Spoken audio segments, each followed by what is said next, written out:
they need to take a hard look at themselves and say, who are we?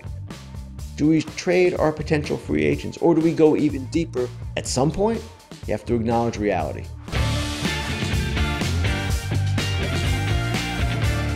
Welcome everyone to the Monday edition of Fair Territory. The season is in full swing. We're about a quarter of the way through, and the storylines are developing left and right. For that reason, we have a jam-packed show today, so I want to get right to the topics. And I want to start with a guy who is sixth in the majors in OPS. He hit 2 home runs on Saturday. He has been a season-long phenomenon for the New York Yankees. Yes, I'm talking about Juan Soto. And why was he in the news last week? Well, because Yankees owner Hal Steinbrenner said, quite predictably, he'd like to talk to Soto about an extension before the season is over. And then Soto responded, quite predictably, yeah, I'm open to that kind of discussion. I'm not going to spend a whole lot of time on this because we shouldn't spend a whole lot of time on this. Of course, they're open, the Yankees are, to talking. Of course, Soto is open, as he said, to an extension. Will this happen? No, it's not going to happen. Juan Soto has been aiming to go free agent to the market since he turned down that 15-year, $440 million offer from the Nationals just 2 years ago in 2022. That's what prompted his trade to the Padres, then to the Yankees, etc.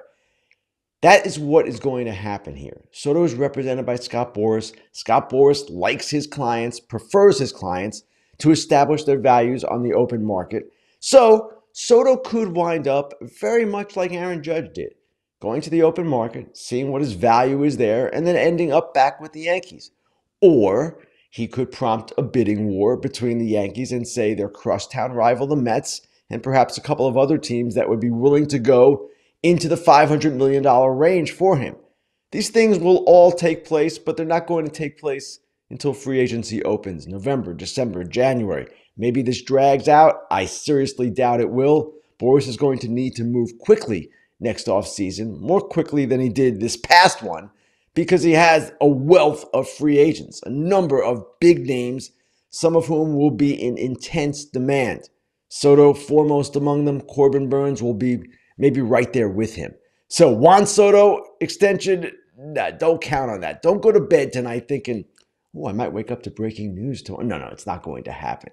Elsewhere this weekend, Shōta Imanaga. This guy is maybe the pitching story of the season. Well, one of two. We'll get to the other one shortly. 0.4 ERA through 9 starts. That's the lowest ERA through 9 starts in Major League history. Fernando Valenzuela had a 0.91 in his first 9 Major League starts. Imanaga has surpassed that.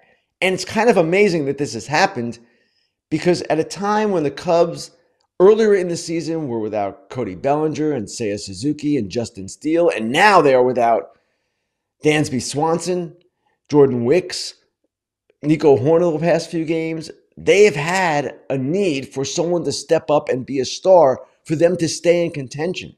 Imanaga has done just that. So it's kind of interesting here, right? Maybe the wrong Japanese pitcher got $325 million. I'm talking about Yoshinobu Yamamoto.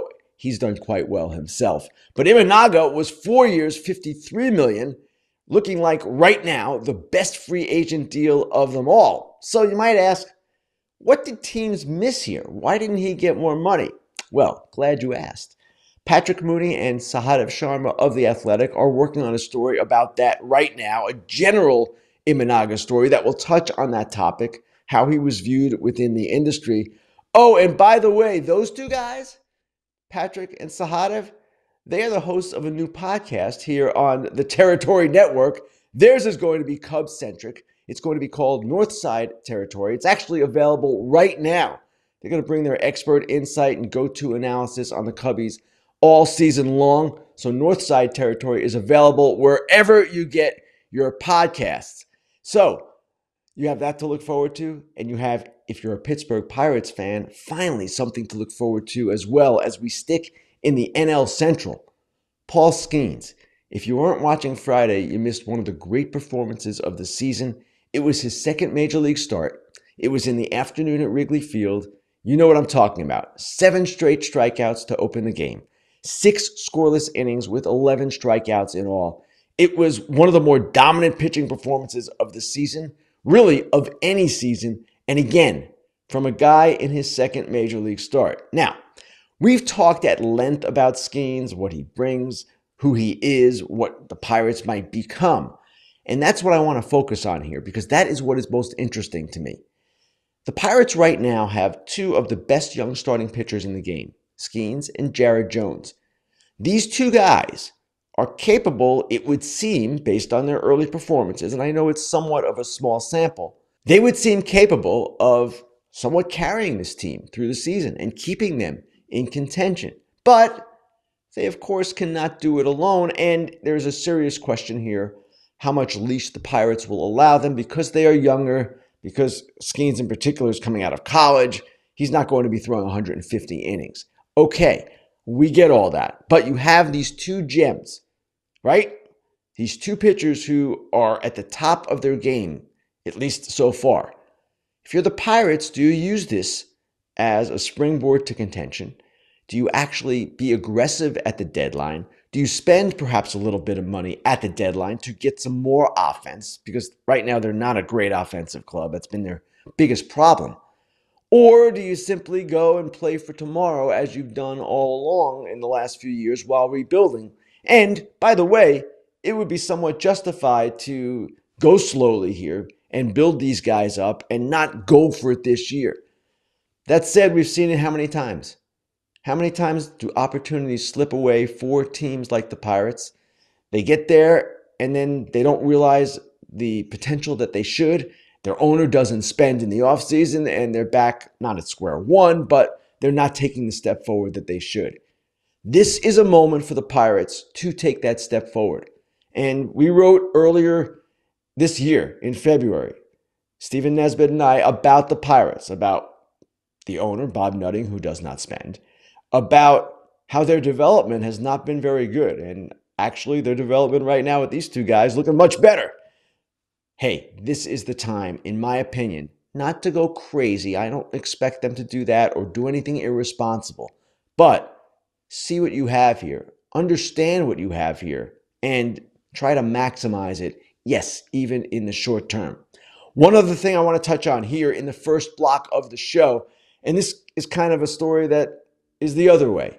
It's the story of a struggling veteran, a guy who suddenly is having problems on the mound. I'm talking about Edwin Diaz, the great Mets closer who has blown 3 straight saves, has gone 2 1/3 innings in those particular outings and given up 7 runs, most recent of which was Saturday. It was reported by Steve Gelbs of SNY and others that after that particular outing, he was at his locker essentially sobbing.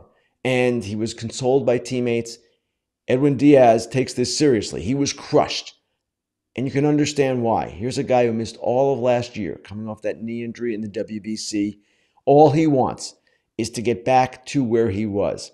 And this entire episode of Diaz at his locker, of course, almost inconsolable, it just serves as another reminder of how difficult this game is to play, even for the best of the best.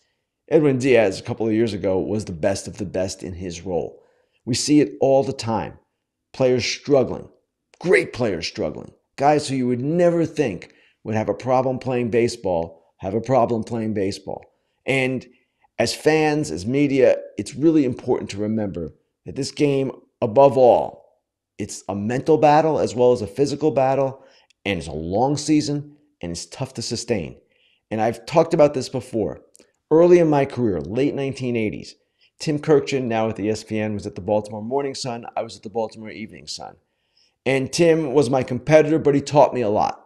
And one of the first lessons he taught me, he said, Ken, do not forget ever how hard it is to play this game. And it kind of has to inform your writing, the way you look at things. And I would urge fans to look at it the same way. These guys care. They take it seriously. They want to be at the best level they can be. It doesn't always happen. Time now for the Inside Dish. This is the part of the show where I go inside a story I've written or inside a trend in the game, inside something or other. And this week, I actually want to talk about a 3-story set that Jayson Stark and I combined on last week. And this will be a little bit of inside journalism, and maybe some of you not necessarily interested in that, but I think a lot of you are. And I frequently get questions about how we come up with stories, why we do stories a certain way, how we execute them. So I'll kind of take you through the thinking here, because this one actually was more interesting than many of the others. And it was a combined effort from the very start. But it started with Jayson and I taking separate angles, so to speak. It started back in spring training. And Jayson has a list of ideas before spring training that he concocts of things he wants to get to. He is very specific about that. He is a fountain of ideas. He always has things he wants to write about. And one of them was this existential crisis with the starting pitcher, the disappearance of the value of the starting pitcher. So he had that in his head. And then when I got to spring training, I had my own thoughts, but I operate differently than Jayson. I'm not a guy who makes a list of ideas. I generally work off the news, and I like to walk into a clubhouse, talk to guys, and see what I come up with. And often I come up with really good ideas just doing it that way. It's not as organized as the way Jayson goes about it, but it works for me. So before I went to Blue Jays camp, I spoke with our Blue Jays writer at The Athletic, Caitlin McGrath. I said, Caitlin, what do you got on this team? What's interesting? And she said, one thing I find interesting is Chris Bassitt. Chris Bassitt was very proud last year to pitch 200 innings, and he would be pretty good talking about that. So I talked to Bassitt, and I had Jayson's list of ideas he had presented to me, he had given to me. This is what I'm going to be working on in spring training. And Bassitt was pretty passionate about getting to 200 innings, what that meant to him. And then I thought, you know what? I'll start talking to other starting pitchers about the same topic. 200 innings, what that means, how to get back to that level, how starting pitchers can get back to that magic number that is so elusive in today's game.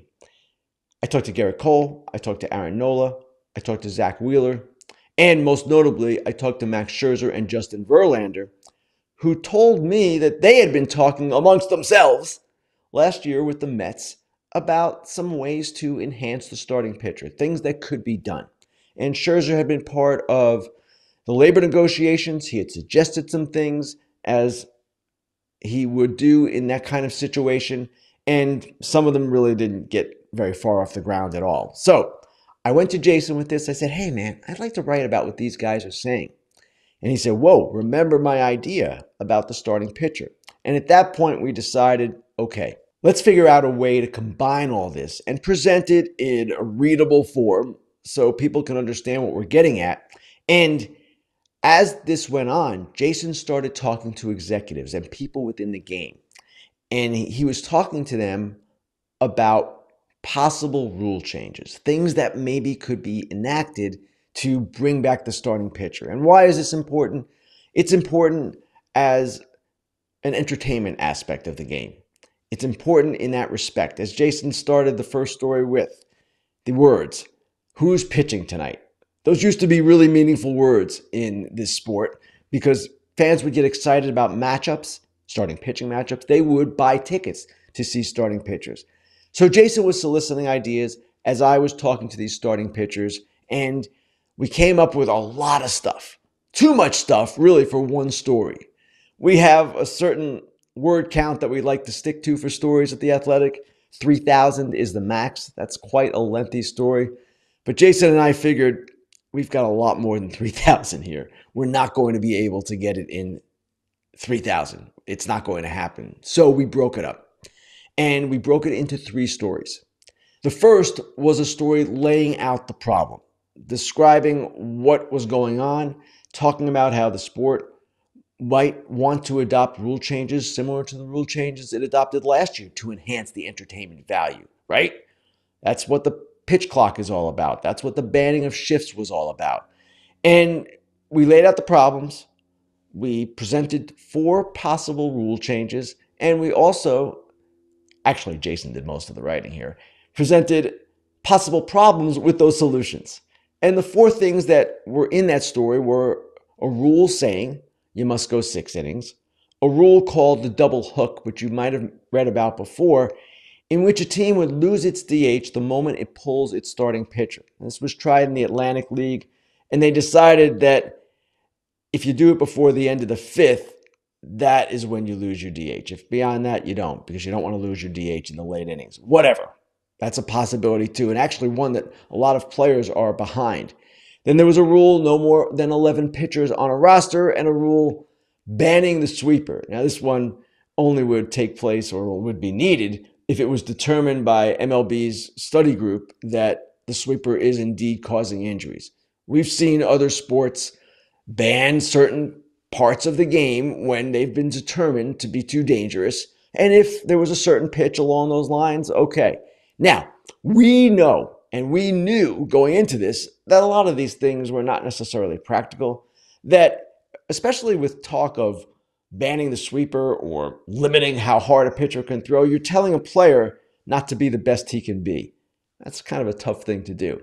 So that was one story.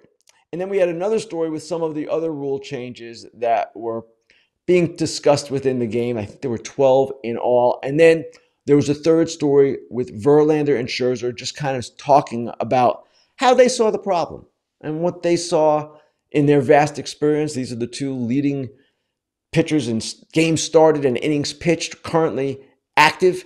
These are guys who are going to the Hall of Fame. These are people that we think, and I would expect most people would think, should be listened to in this kind of conversation. So with this article, or these series of articles, we didn't necessarily think that we were going to get change tomorrow. We knew that we weren't, because baseball right now, as I mentioned, has this committee or this study it's conducting.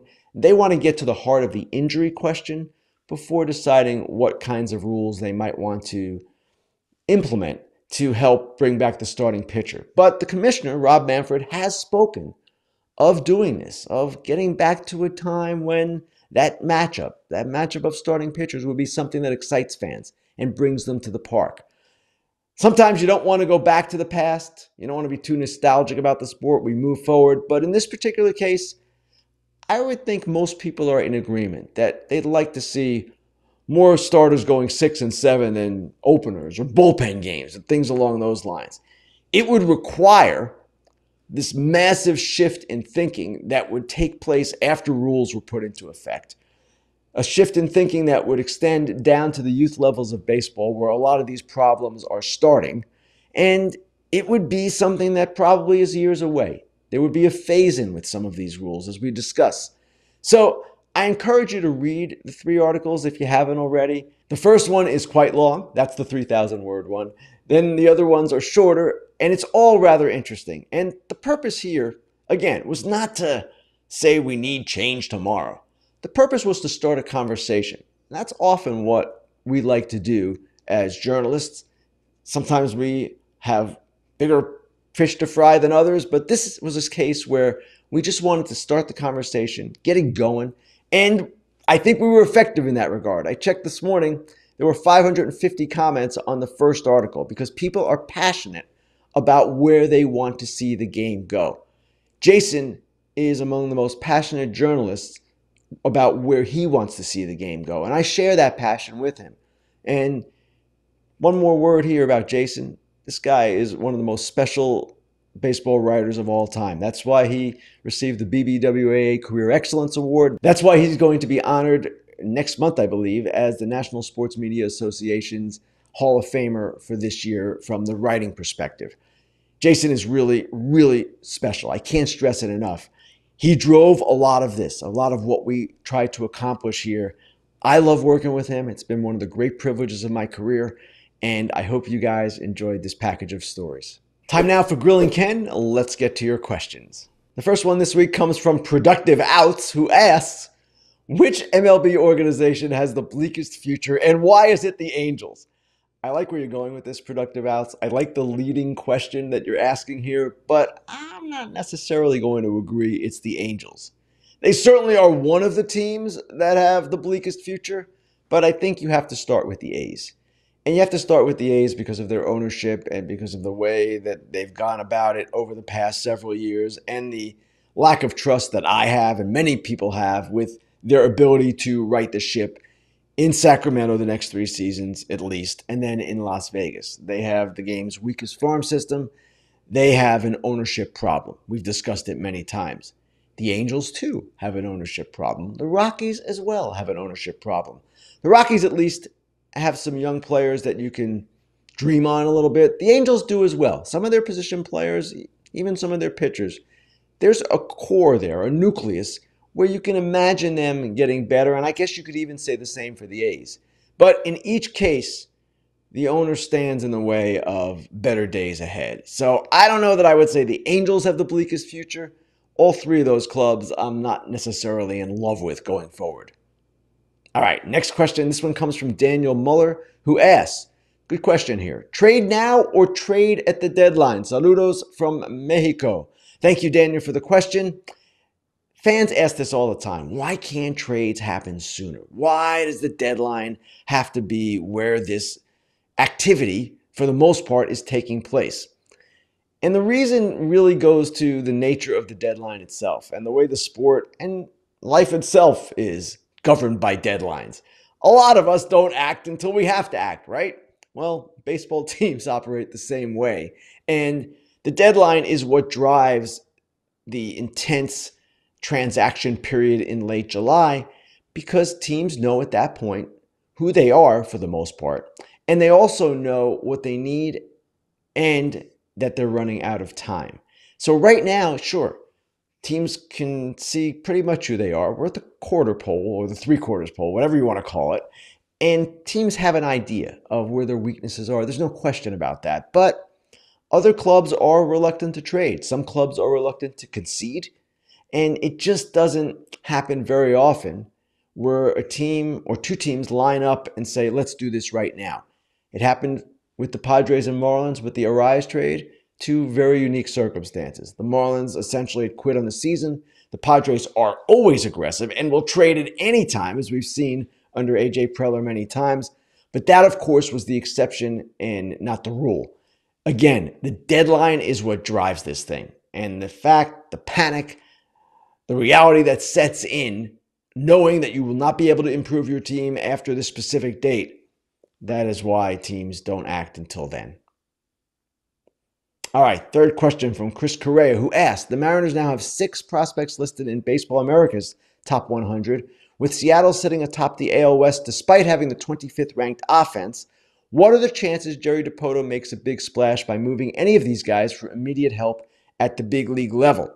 Okay, the Mariners, 6 in Baseball America's top 100, 4 in MLB.com's, and 3 in Keith Law's. So there's some debate about how many great prospects they have. Regardless, your question is a valid one. And I talked earlier about the Pirates sort of needing to seize the moment, right? As they have Paul Skenes and Jared Jones pitching at an extremely high level. The Mariners are in an even more urgent position because their pitchers are not guys that are on innings restrictions or will be. Their pitchers are somewhat established and, again, peaking at an early part of their careers. You know who I'm talking about. Gilbert and Kirby, and of course Luis Castillo, and they are a team that can dream here a little bit. Brian Wu and Bryce Miller, all these guys they have, and they know what they have. Now, their problem in the offseason was ownership pulled back, got freaked out by the RSN uncertainty, and didn't really allow them to spend the way they probably would have liked to have spent. They do have payroll flexibility as we get to the deadline. They'll be able to do some things. What kinds of things remains to be seen, and how willing they'll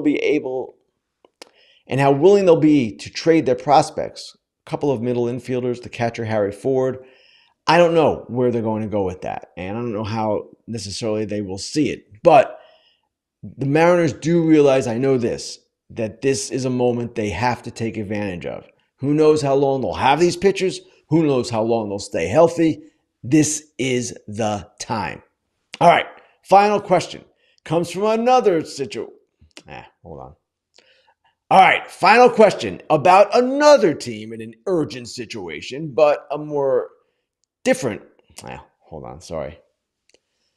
Final question. This comes from Rocky. It's about another team in an urgent position. This one quite different from the Mariners. It's about the Blue Jays. And Rocky asked, please explain the Blue Jays situation. Well, their general manager, Ross Atkins, spoke to reporters a couple of days ago and tried to explain it, and it wasn't received very well. What he said, basically, he said, we're in an urgent spot here, but we still believe in our team. We still can get there, etc. The Blue Jays, because of the expanded playoffs and the addition of the third wild card, are not necessarily out of anything. They're in the middle of the wild card race, I think 3.5 games back, something along those lines. Not terrible. Problem is, they haven't played well. And this goes back to last year when they didn't play all that well, got knocked out quickly. We all know the history there. And this is about a team that has yet to fulfill its potential and didn't really add in the offseason despite being involved in some pretty big pursuits. They did kind of complementary parts rather than big ones because they were shut out on Ohtani, shut out on Soto, etc. The Jays, we've talked about this before, are at a crossroads. Either they're going to get into this thing, get into the race, establish themselves as serious contenders and not paper tigers, or they need to take a hard look at themselves and say, who are we? Do we trade our potential free agents, or do we go even deeper and trade some of our players under control? Yes, I'm talking about Guerrero and Bichette. I don't know that they want to go to those lengths. I don't know that they want to go to either of those lengths, actually, because they don't want to give up on this season. They've invested a lot in this season. Club record payroll. At the same time, at some point, you have to acknowledge reality. And that's where the Blue Jays are. I can't explain their situation better than that. Thanks everyone for your questions. Thanks for watching. Thanks for listening. You know where to find us. YouTube, Apple, Spotify. Like, subscribe. And remember, this was only the first of 2 shows this week. We'll be back Thursday with Alana Rizzo. Hey everybody, be sure to like and subscribe for more content. Fair Territory airs each week, and we'd love for you to become part of our community. Here's another video you might enjoy. See you next time.